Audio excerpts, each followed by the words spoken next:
Your world doesn't want me. Mine doesn't trust you. The words hung in the morning air like smoke from a dying fire. Evelyn Mitchell stood at the edge of her family's homestead, staring across the valley where the Lakota camp flickered in the distance. 3 days had passed since the treaty meeting. 3 days since she'd looked into those dark eyes and felt her world shift beneath her feet. Her father's voice echoed from the cabin behind her. "Eve, get inside this instant." But she couldn't move. Not yet, not when Chayton's words still burned in her memory like a brand on her soul. The morning mist clung to the grass like secrets nobody dared speak. Wyoming territory stretched endlessly before her, wild and untamed as the feelings she tried to bury. This land had seen blood. It would see more before winter came. "Evelyn?" Her father's boots thundered across the wooden porch. "What in God's name are you doing out here?" She turned slowly, meeting Samuel Mitchell's hard stare. 20 years of frontier life had carved lines deep into his weathered face. Lines that spoke of loss, of fear, of hatred she couldn't understand. "Just watching the sunrise, Papa. Watching them, more like." He spat into the dirt. "That savage was here again last night. I saw his tracks by the creek." Her heart jumped, but she kept her expression neutral. "The creek's not our land, Papa. It belongs to everyone." "Nothing belongs to everyone out here, girl. Everything belongs to someone willing to fight for it." Samuel's eyes narrowed. "And those people, they ain't like us." But what if her father was wrong? What if the man she'd met 3 days ago wasn't the monster everyone claimed he was? The treaty meeting had been a disaster from the start. White settlers on one side, Lakota warriors on the other. Tension thick enough to cut with a knife. Government officials sweating in the heat, trying to broker peace that nobody really wanted. She'd been serving water to the men when it happened. A simple accident. Her pitcher slipped, sending cool water cascading across the meeting table. Papers scattered.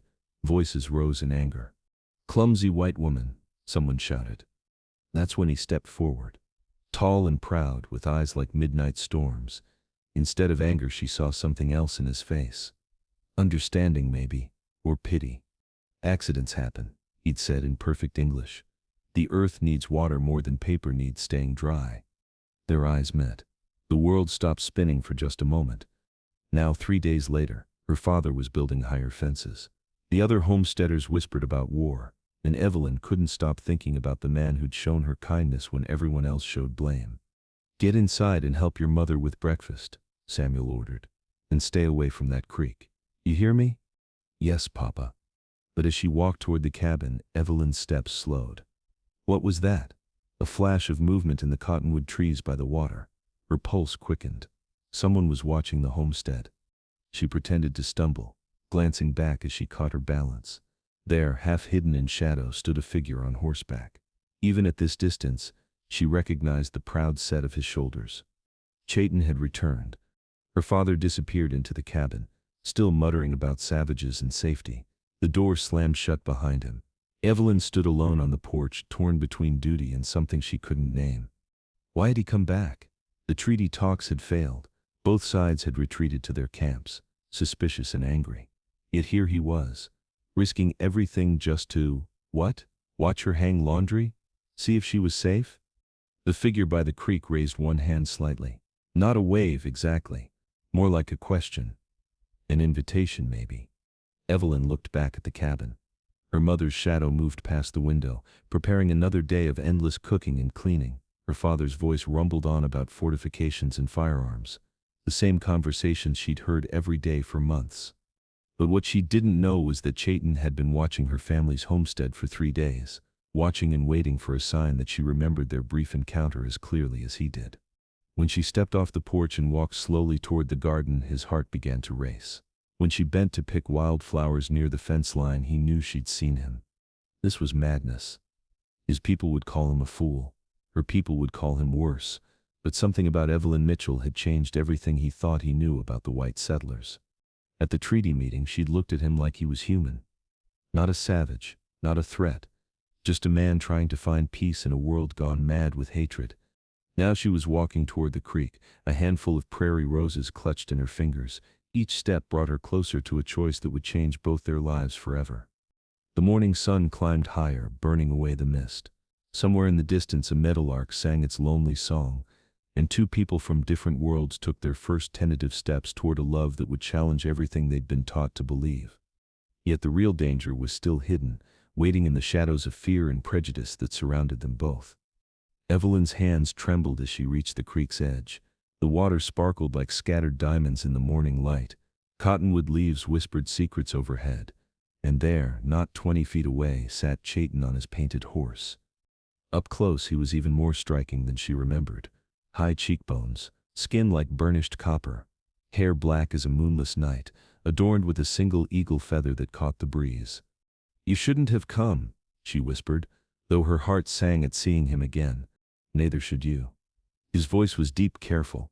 "Yet here we are." The creek bubbled between them like a boundary neither dared cross. Two worlds meeting at the water's edge, held apart by invisible walls built from generations of mistrust. "My father would kill you if he saw you here." "Your father has tried before."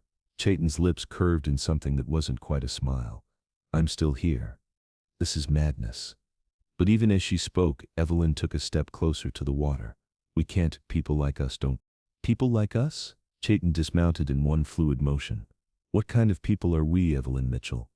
The way he said her name made her shiver, soft and careful, like it was something precious he'd been saving.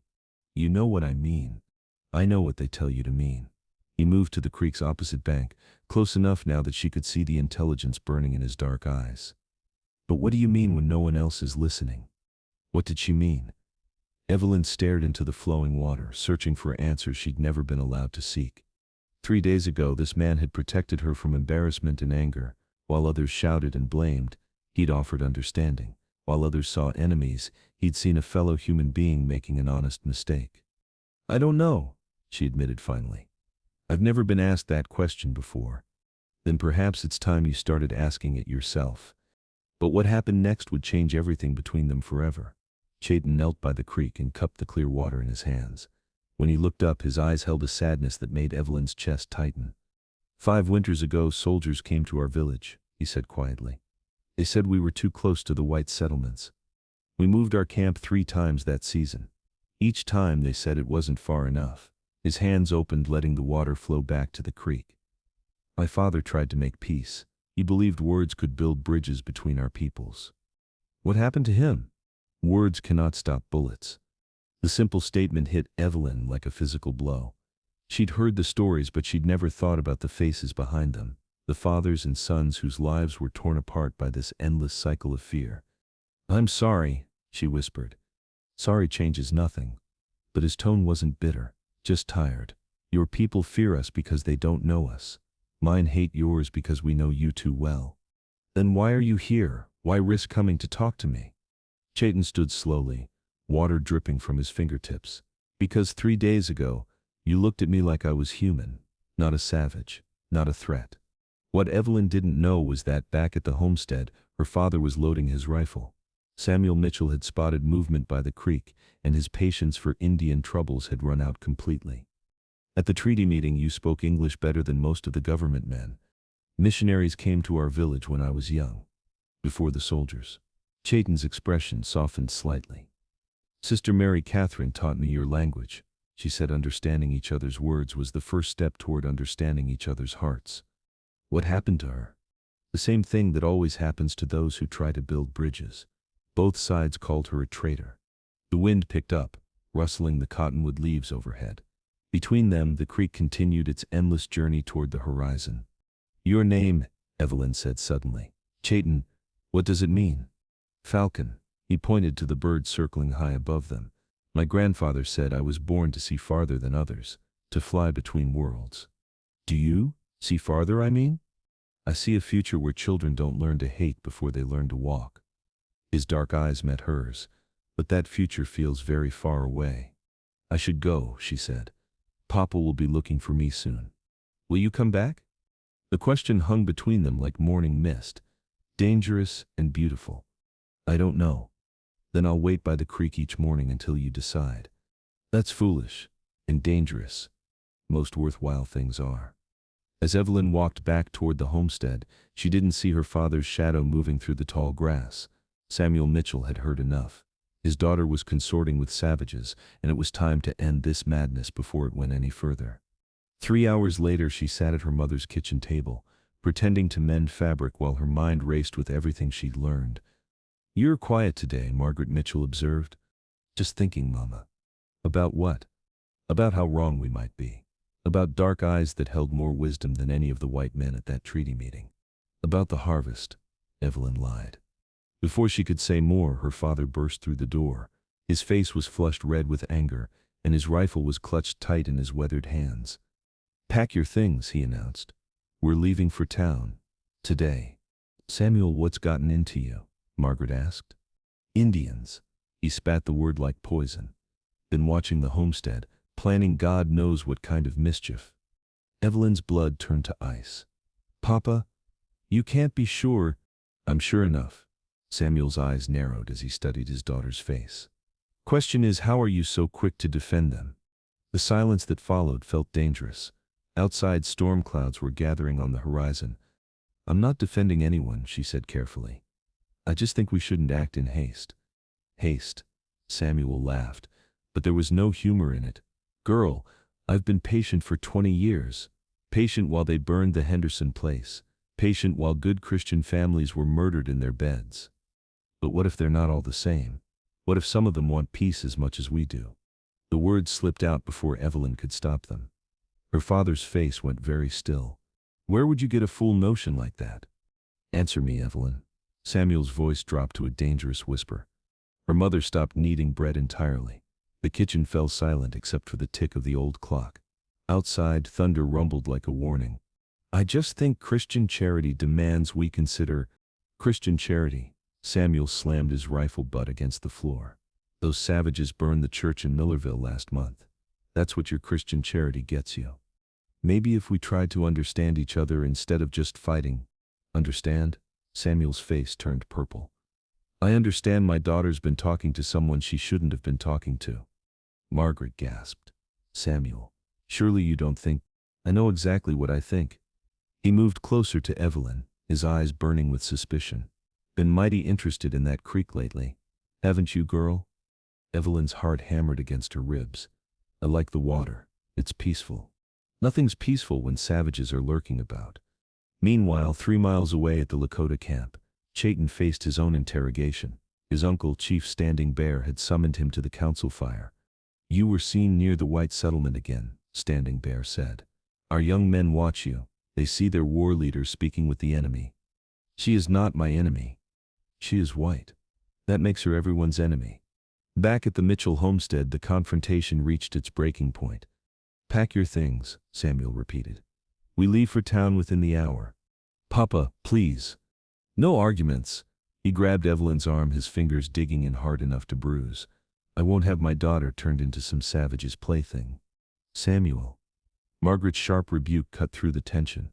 "Release her this instant." Reluctantly, Samuel let go, but his eyes never left Evelyn's face. "Tell me the truth, girl. Have you been meeting with Indians?" The lie balanced on the tip of her tongue. It would be so easy to deny everything. But then she thought about Chayton's father, who died trying to make peace, about bridges that had been burned by fear and hatred. "Yes," she whispered. A single word fell into the silence like a stone into still water. Margaret's hand flew to her throat. Samuel's face went white, then red, then white again. "Dear God," he breathed. "What have you done?" Thunder crashed overhead as if the very heavens were responding to the chaos unfolding in the small kitchen. And in that moment, Evelyn realized there was no going back. The silence that followed Evelyn's confession stretched like a bowstring ready to snap. Samuel's face cycled through emotions she'd never seen before. Rage. Disgust. Something that looked almost like grief. "How long?" he asked finally, his voice barely above a whisper. "Papa, how long have you been meeting with that savage?" Margaret had gone pale as fresh snow. "Samuel, please don't call them. I'll call them what they are." Samuel's roar shook the windows. "Murderers, thieves, and my own daughter." His voice broke. "My own daughter has been consorting with the enemy." Evelyn's chin lifted with a defiance that surprised even her. "His name is Chayton, and he's not my enemy." The slap came so fast she didn't see it coming. Her head snapped to the side, and the taste of blood filled her mouth. Margaret gasped, but Samuel wasn't finished. Don't you dare speak his heathen name in my house. Samuel's hand trembled as he pointed at her. Don't you understand what you've done? What this means? It means I talked to another human being. Human? Samuel laughed. But it was an ugly sound. They're animals, Evelyn. Clever animals maybe, but animals all the same. But what Samuel didn't know was that at that very moment, Chayton was having a similar conversation 3 miles away. Chief Standing Bear's weathered face showed no emotion as he spoke. The white girl has put our entire camp in danger, Standing Bear said quietly. Her father will come with guns, with soldiers. She is innocent in this. Innocence is a luxury we cannot afford. The chief's voice carried the weight of countless losses. How many of our people died the last time a white woman claimed friendship with one of our warriors? Chayton's jaw tightened. This is different. Is it, or do you simply wish it to be? The question hung in the air like smoke from the council fire. Around them, other warriors watched with expressions ranging from curiosity to outright hostility. Chayton could feel their judgment pressing down on him like a physical weight. Back at the Mitchell homestead, the confrontation was escalating beyond anything Evelyn had imagined. Pack your things, Samuel repeated, his voice deadly calm. We leave for town tonight. I won't go. The words came out before Evelyn could stop them. Samuel's eyes went wide with shock. You won't? What did you say? I said I won't go. Evelyn stood up from the table, her legs shaking but her voice steady. You can't make me. I'm your father. You're a man consumed by hatred. The words burst out of her like water through a broken dam. You've spent so long teaching me to fear them that you never thought to teach me to understand them. Samuel's face turned purple. Understand them? Girl, I understand them better than you ever will. I've seen what they do to white families, what they did to the Hendersons, what they'll do to us if we give them the chance. Chayton would never hurt anyone. Chayton? Samuel's voice dropped to a whisper that was somehow more terrifying than his shouting. You know his name? You've been, God help us. What else have you done with this savage? Samuel. Margaret's sharp voice cut through the tension. That's enough. But it wasn't enough. Not for Samuel. Not anymore. Get upstairs, he ordered Evelyn. Lock yourself in your room. We'll deal with this properly in the morning. I'm not a child anymore, Papa. You're acting like one. Samuel grabbed his rifle from where it leaned against the wall, a foolish, dangerous child who doesn't understand the world she's living in. As Evelyn watched her father check his rifle, a terrible understanding dawned on her. Papa, what are you planning to do? What I should have done days ago. Samuel's voice was cold as winter wind. I'm going to end this before it goes any further. No! Evelyn lunged forward, but Margaret caught her arm. Samuel, you can't just... I can and I will. Samuel headed for the door. That savage has been watching our property, planning God knows what. Well, tonight he'll get more than he bargained for. If you hurt him, I'll never forgive you. Samuel stopped at the door, his hand on the latch. When he turned back, his eyes held a sadness that made Evelyn's heart break. Better you hate me and stay alive, he said quietly, than love me and end up dead. The door slammed behind him with the finality of a coffin lid. Meanwhile, at the Lakota camp, Chayton was making a decision that would change everything. He stood up from the council fire, ignoring the disapproving murmurs from the other warriors. Where are you going? Standing Bear asked. To warn her. Chayton, no. The chief's voice carried both command and pleading. Think about what you're doing. Think about your people. I am thinking about them. Chayton looked around the circle of faces lit by firelight. I'm thinking about a future where we don't have to choose between honor and hatred. And if that future costs you your life? Chayton was quiet for a long moment. When he spoke, his voice was barely audible above the crackling flames. Then at least I'll die trying to build something instead of destroy it. As he walked toward his horse, Chayton could feel the weight of every eye in the camp following him. Some held disappointment, some held anger, but just a few, held something that might have been hope. The storm that had been threatening all day finally broke as Chayton rode toward the Mitchell homestead. Rain lashed his face and lightning split the sky. But he didn't slow down. Something in his chest told him that Evelyn was in danger. What he didn't know was that Samuel Mitchell was already moving through the tall grass near the creek, rifle in hand and murder in his heart. And what neither of them knew was that this night would test everything they believed about courage, love, and the price of building bridges between two worlds, determined to destroy each other. The storm struck with the fury of a wounded animal. Rain hammered the earth like bullets from heaven, and lightning turned the night into brief, terrifying glimpses of a world gone mad. Through it all, two men moved through the darkness toward a collision that would change everything. Samuel Mitchell crouched in the tall grass near the creek, his rifle slick with rainwater. Every muscle in his body coiled tight as a spring. 20 years of frontier life had taught him patience, but tonight that patience was wearing thin. The savage would come. They always came back to the places they'd marked as their own. A mile away, Chayton urged his horse through the storm. Lightning illuminated his path in brief, stark flashes. The animal beneath him was nervous, sensing the tension that radiated from its rider like heat from a fire. But Chayton's mind wasn't on the storm or his horse's unease. It was on Evelyn, and the terrible certainty that she was in danger. He'd seen the look in her father's eyes during the treaty meeting, the kind of hatred that made men do unthinkable things. Back at the Mitchell cabin, Evelyn paced her small bedroom like a caged animal. Margaret had locked the door from the outside on Samuel's orders, but the simple wooden latch wouldn't hold her for long. Through her window she could see nothing but rain and darkness. But somewhere out there, two men she cared about were moving toward each other with violence in their hearts. "Please, God," she whispered, pressing her face against the cold glass. "Don't let them find each other." But God, it seemed, had other plans. The first sign of trouble came when Chayton's horse shied away from something in the darkness. The animal's nostrils flared, and its ears flattened against its skull. Chayton knew that look. His horse had caught the scent of something dangerous, something human. He dismounted slowly, his hand moving instinctively to the knife at his belt. The rain had turned the ground into a muddy mess, but his feet found purchase on the slick grass. Years of hunting had taught him how to move silently, even in the worst conditions. That's when he saw the glint of metal in the grass. Samuel Mitchell rose from his hiding place like a ghost materialized from shadow and rain. The rifle in his hands was pointed directly at Chayton's chest, and his finger rested on the trigger with the steady pressure of a man who'd made his peace with murder. "Don't move," Samuel's voice cut through the storm like a blade. "Don't even breathe wrong, savage." Chayton froze, his hands raised slowly to show they were empty.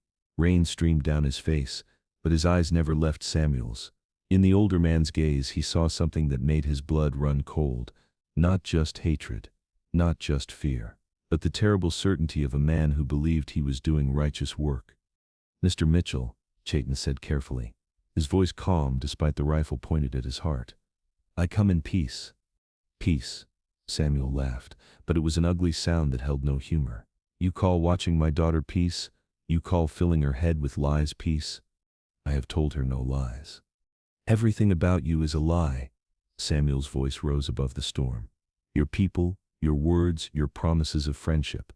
All lies meant to get you close enough to strike." Lightning flashed, illuminating both men in stark detail.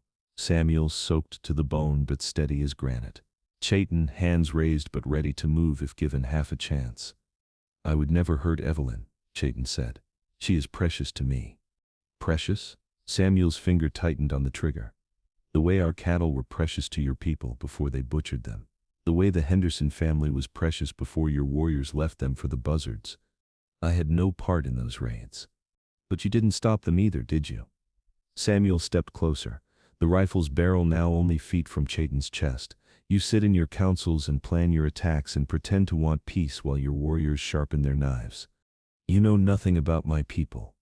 "I know enough." Samuel's voice dropped to a whisper that was somehow more terrifying than his shouting. "I know you're all the same underneath, animals pretending to be human." That's when Chayton's careful control finally cracked. "Animals?" His voice carried a dangerous edge that made Samuel's eyes narrow. "Your soldiers came to our village under a white flag. They shared our food, smoked our peace pipe, swore brotherhood with my father. Then they shot him in the back while he slept." "Lies." "I watched him die." Chayton's voice was steady, but something deadly flickered in his dark eyes. "I watched him reach for my mother's hand one last time before the blood filled his lungs. Tell me, Mr. Mitchell, which of us is the animal?" For just a moment uncertainty flickered across Samuel's face, but it was gone as quickly as it came, replaced by an even harder resolve. "It doesn't matter what happened before," Samuel said. "What matters is protecting my family from what happens next. Then put down the rifle and let me go. I will never come near your daughter again." You think I'm a fool? Samuel's laugh was bitter as winter wind. You think I'll let you walk away so you can bring the rest of your warriors back with you? I give you my word. The word of a savage means nothing to me.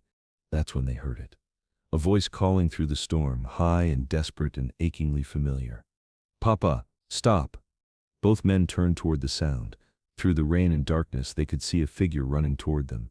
Evelyn had somehow escaped from her room and was stumbling through the mud, her nightgown soaked and clinging to her trembling body. Evelyn, get back, Samuel shouted, but he didn't lower his rifle. Get back to the house this instant. Put down the gun, Papa. Evelyn was close enough now that they could see the tears streaming down her face. Please don't do this. Go inside, girl. This doesn't concern you. It concerns me more than anyone. Evelyn stepped between the two men, her back to her father and her eyes on Chayton. Are you hurt? I am fine, Chayton said softly. But you should not be here. Move away from him, Evelyn. Samuel's voice carried a warning that made the hair on the back of her neck stand up. Move away right now. No. The single word fell into the storm-filled night like a stone into still water. What did you say? Evelyn turned slowly to face her father. When she spoke, her voice carried a strength that surprised all three of them. I said no. I won't move. I won't let you murder an innocent man. Innocent? Samuel's voice rose to match the thunder overhead. He's been filling your head with poison. Can't you see what he's done to you? He's shown me kindness. He's shown me that the stories we tell about his people aren't the whole truth. The truth. Samuel's rifle wavered slightly. The truth is standing right in front of you, Evelyn, an enemy of everything we hold dear. The truth, Evelyn said quietly, is that I love him. The silence that followed was more deafening than any thunder. Samuel's face went through a dozen emotions before settling on something that looked like grief mixed with rage. Then you're lost to me, he whispered, completely and forever lost. But what none of them saw was the group of riders approaching through the storm, other homesteaders, armed and angry, who'd seen Samuel leave with his rifle and decided to follow. Men who'd lost family to Indian raids, men who had their own scores to settle. And leading them was Jeremiah Cass, a man whose hatred for the native tribes ran deeper than any well and whose solution to the Indian problem was as simple as it was brutal. As the riders drew closer, Evelyn felt Chayton's hand touch her shoulder gently. You must go, he said urgently. There are others coming, men who will not listen to reason. I won't leave you. You must, for both our sakes. But it was already too late. The sound of hoofbeats drummed through the storm and torchlight flickered in the distance like fallen stars. The night that had started with two men facing each other across a divide of hatred was about to become something much more dangerous. Something that would test not just their courage but their very souls. The torchlight grew brighter as Jeremiah Cass and his men rode through the storm like avenging angels. 6 riders, all armed, all carrying the kind of hatred that had been festering in their hearts for years. The lightning illuminated their faces in brief, terrible flashes. Hard men who'd lost too much to the endless cycle of violence. There! Cass shouted over the thunder, pointing toward the 3 figures by the creek. Just like I told you, the savage came for the girl. Samuel's heart sank as he recognized the voices. These weren't men who'd come to help. These were men who'd come to finish what hatred had started. Cass, stay back, Samuel called out, but his voice was lost in the storm. Time for talking's over, Mitchell. Jeremiah Cass spurred his horse forward, his rifle already raised. Should have done this years ago. That's when everything happened at once. Chayton moved faster than either Samuel or Evelyn thought possible. One moment he was standing with his hands raised in surrender. The next he was diving toward Evelyn, knocking her to the muddy ground just as the first shot rang out. The bullet that would have taken her life whistled harmlessly over their heads. Evelyn! Samuel's scream cut through the night as he saw his daughter fall. For one terrible moment, all he could see was blood and mud, and the lifeless form of the child he'd tried so hard to protect. But Evelyn was moving, struggling to sit up in the mud, her nightgown torn but her eyes blazing with fury. I'm all right, Papa, she called out. He saved me. The words hit Samuel like a physical blow. The savage he'd been ready to kill had just thrown himself into danger to protect his daughter. The enemy he'd hated for 20 years had acted with more honor than the men who called themselves his friends. Kill them both, Cass shouted, trying to reload his rifle while controlling his panicked horse. The girl's as tainted as he is. That's when Samuel Mitchell made the most important decision of his life. No. The word came out quiet at first, then louder. No, I said. Samuel turned his rifle away from Chayton and pointed it directly at Jeremiah Cass. You men turn around and ride out of here. Samuel's voice carried a authority that made even Cass hesitate. This is my land, my family, and my decision. You've lost your mind, Mitchell. Cass's face was twisted with rage and disbelief. That savage has poisoned your whole family. The only poison here is the hatred you men brought with you. Samuel's rifle didn't waver. My daughter is alive because of him. You think about that before you do something we'll all regret. But Jeremiah Cass wasn't a man who listened to reason. 20 years of frontier wars had burned mercy out of his soul, leaving only vengeance behind. Then you can die with them, Cass snarled, raising his rifle again. The shot that followed wasn't the sharp crack of Cass's weapon. It was the deeper boom of Samuel's rifle, and when the smoke cleared, Jeremiah Cass was swaying in his saddle, clutching his shoulder. Anyone else want to test my resolve? Samuel's voice was deadly calm. Because I've got 5 more shots, and I'm feeling generous tonight. The other riders looked between their wounded leader and Samuel's steady rifle. These were hard men, but they weren't fools. They could see which way the wind was blowing. This ain't over, Mitchell, one of them called out as they helped Cass turn his horse. You'll regret this night. I already regret 20 years of nights just like this one, Samuel replied. Now get off my land. As the riders disappeared into the storm, an exhausted silence settled over the 3 people left by the creek. Samuel lowered his rifle slowly, his hands shaking with more than just cold. Papa? Evelyn's voice was small and uncertain. Samuel looked at his daughter, muddy and bedraggled but alive. Then he looked at Chayton, who was slowly getting to his feet, ready to face whatever judgment was coming. You saved her life, Samuel said quietly. Anyone would have done the same. No, Samuel's voice was firm. Not anyone. Not when it meant putting yourself in danger for people who'd shown you nothing but hatred.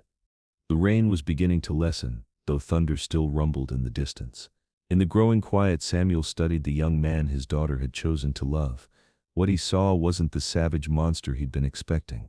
What he saw was a man willing to die for someone he cared about. I owe you an apology, Samuel said finally, and a debt I can never repay. Chayton was quiet for a long moment.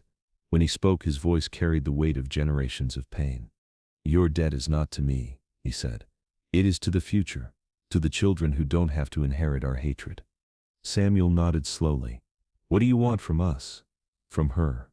Chayton looked at Evelyn, who was watching both men with hope and fear warring in her eyes. I want what any man wants, he said simply. To build something good with the woman I love. To prove that 2 worlds can become 1 world if people are brave enough to try. And if I said no?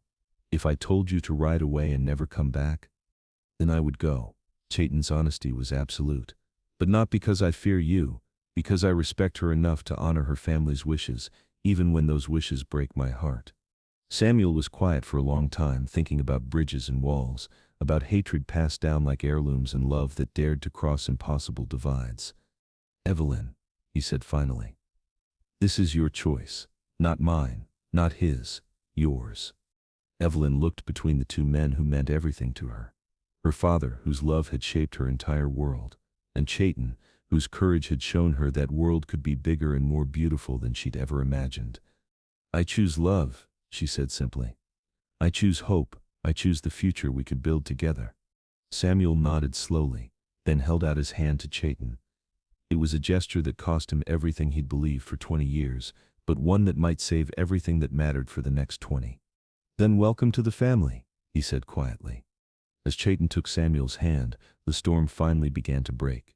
Clouds parted to reveal the first stars of a new day dawning, and by the creek where 2 worlds had met in hatred, 3 people stood together in the growing light, proof that love could indeed build bridges strong enough to span any divide. 6 months later, the small white church in town hosted a wedding that nobody would ever forget. A white woman and a Lakota warrior standing together before God and community, promising to love each other through whatever storms might come. Samuel Mitchell stood beside his daughter, his hand steady as he placed it in Chayton's. In the congregation, white faces sat beside native ones, children who would grow up knowing that different didn't have to mean enemy. And as the morning sun streamed through the church windows, casting rainbows on the wall, Margaret Mitchell wiped tears from her eyes and whispered a prayer of gratitude for the night when hatred had finally learned to bend its knee to love. The future Chayton had dreamed of by the creek was still far away, but for the first time in generations, it felt possible. And sometimes possibility is enough to change the world.